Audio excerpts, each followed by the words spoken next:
All right, welcome back, everybody. Ready for another deep dive? Always. Awesome. So today we're actually looking at something a little different, something you might even have in your fridge right now. Oh, Yeah, it's 7 Up, the lemon lime soda, and we're going to be looking at their brand new look, their whole redesign. I've cool. got a couple of design articles here, pulled them from, some of my usual spots. Nice. And yeah, I thought it'd be fun to take a look and see, how a brand that's been around for so long manages to kind of stay current and, keep their image fresh. Yeah, it's a tricky thing, for those iconic brands especially. They have a heritage to uphold, but they also need to, appeal to new generations. Right. Exactly. And this redesign is actually, I was reading this in the PepsiCo design article. It's their first one in over 7 years. Wow. 7 years is a long time. It is. It is. Companies often kind of drag their feet on these visual updates, but I think, there's a real danger in letting things get stale. Especially for a brand like 7 Up, right? I mean, their whole thing is about being like bubbly and refreshing. Exactly. And there's that energy, that sense of modernity that they want to project. And if the look is dated, it just doesn't work. Yeah, 7 years in the design world is like a century. Like everything changes so fast. I know, right? Trends come and go, and it makes you wonder what finally makes a brand decide, okay, we got to switch this up. Right. Like what's the tipping point? I think that's where the second article comes in, the one about branded merchandise.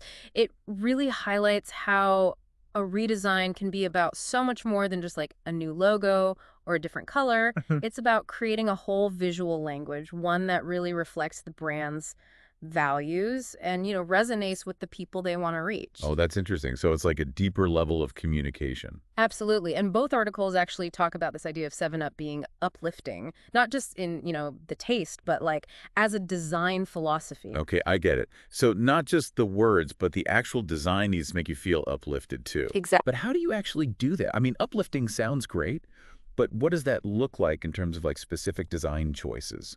Right. Well, that's where things get really interesting. We're talking vibrant green. For one, a color that, instantly evokes feelings of freshness, vitality. Okay, I see. And then there's the typography. It's bold and clean, adds sense of confidence and I clarity. need that, yeah. And then, of course, the logo itself, that iconic 7 Up logo, Right. it's now tilted upwards, literally embodying that up feeling. Oh, that's pretty clever. It is. I'm feeling more cheerful just thinking about it. I did notice in that PepsiCo article, they mentioned how adaptable that UP is for different languages, Oh, yeah. which makes a lot of sense since 7 Up is such a global brand, like they sell it all over the world. Absolutely. And that kind of forethought is crucial in international branding. You want a design that transcends language barriers, something that can be understood and, appreciated across different cultures. Right? For sure. And 7 Up seems to have nailed it with this redesign. I think so too. They've really thought this through. It's funny, though, because sometimes brands try to do that whole global thing, and they just totally miss the mark. Yeah. Like, I remember I got this water bottle once. It was at some tech conference. Uh-huh. And they had like this crazy futuristic design, all these like sharp angles and like metallic colors. But the company itself, they were all about simplicity and like user friendliness.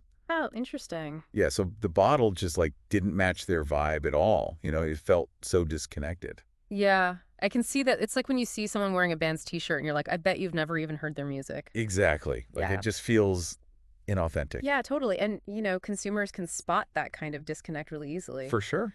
It's like you can't just slap a cool design on something and expect it to work. It has to be genuine. It has to actually reflect what the brand is about. Right. It's got to be the whole package. Okay, well let's circle back to 7 Up for a minute. Sure. What else is kind of jumping out at you with this redesign? Well, one thing that's really clever is their use of negative space. Oh, okay. By keeping the design clean and uncluttered, they really allow that vibrant green and that upward tilted UP to just pop. I see. So it's like less is more. Exactly. It's like a classic design principle, visual hierarchy. You guide the viewer's eye by giving certain elements more prominence. Oh, that's interesting. So you're actually like leading people through the design with like the empty space. Exactly. It's like a pause in a piece of music, gives your eyes a moment to breathe and really take it all in. Huh. I never thought about it like that, but it makes sense. And that's why I think this rebrand is so successful. It's not just about, slapping a new logo on a can. It's about understanding how design can communicate a brand's values, on a deeper level. Yeah, they're really thinking about the whole experience. So for those of us out there who aren't design experts. How can we tell if a brand is doing this well? Like, we're surrounded by logos and packaging and all this visual stuff all the time. How do we cut through the noise and find the brands that actually, align with what we care about?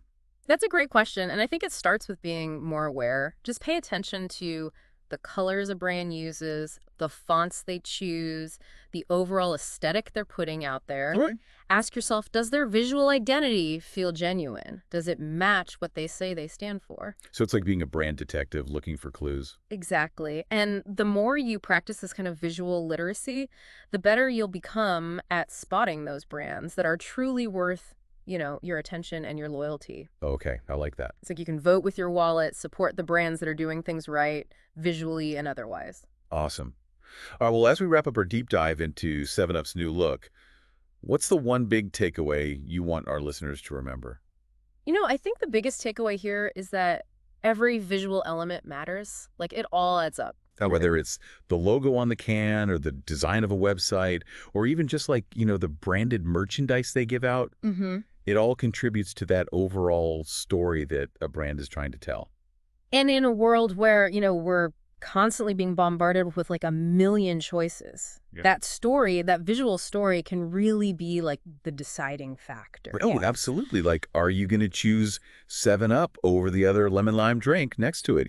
Right. And a lot of that comes down to that visual appeal and how well it speaks to you.